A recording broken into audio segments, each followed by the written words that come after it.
Dear participants, dear friends, thank you to Mitvim for convening this timely discussion on Gaza's reconstruction.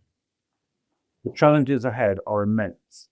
Nearly 3 years into this devastating conflict, the need to look beyond the immediate crisis has become more urgent than ever. Rebuilding Gaza will be one of the defining challenges of the years ahead.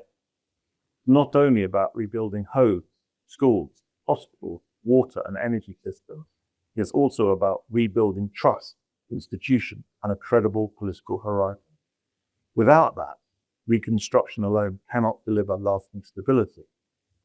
We are following closely the work of the Board of Peace and remain in close contact with High Representative Mann and his team.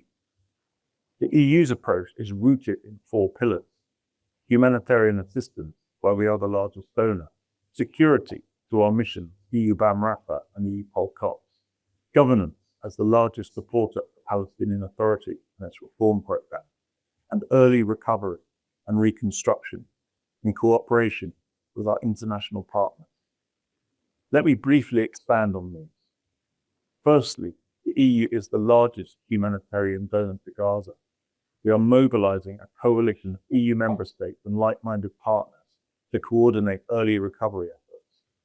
As we speak here today, the EU is hosting in Brussels more than 60 delegations for a meeting at the Palestine Donor Group to advance these discussions.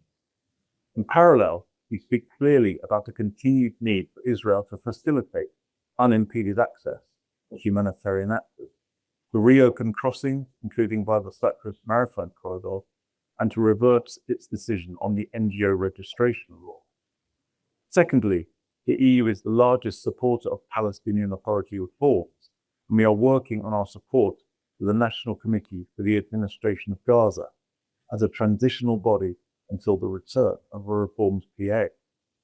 Professionalizing institutions, ensuring transparency and fostering local ownership are key. This is why the EU's direct financial support to the PA is rooted in the implementation of its reform agenda, agreed jointly in 2024. In fact, the Palestine Donor Group meeting today will be the first occasion to take stock of reform progress and review results of the first audit, with focus on the new welfare system. Thirdly, we are well aware that lasting reconstruction requires lasting security. The EU supports this through our 2 civilian missions. The first one, EU-BAM-RAFA, provides third-party presence at the Rafah crossing point.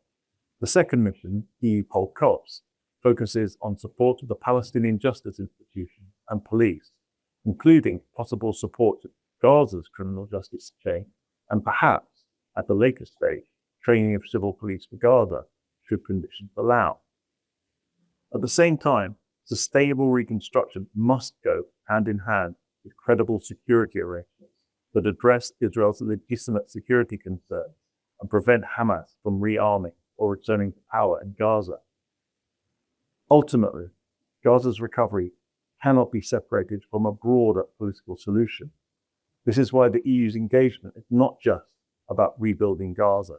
It's about reviving the 2-state solution. The EU remains convinced that a lasting peace can be based only on Israel and Palestine living side by side within secure and recognized borders. This may be a familiar message, but it is precisely at moments of deep uncertainty that the value of the EU's consistent and principled approach becomes most clear. The EU will remain a reliable partner to all those willing to advance this goal, including through the Global Alliance for the implementation of the 2-state solution. Thank you.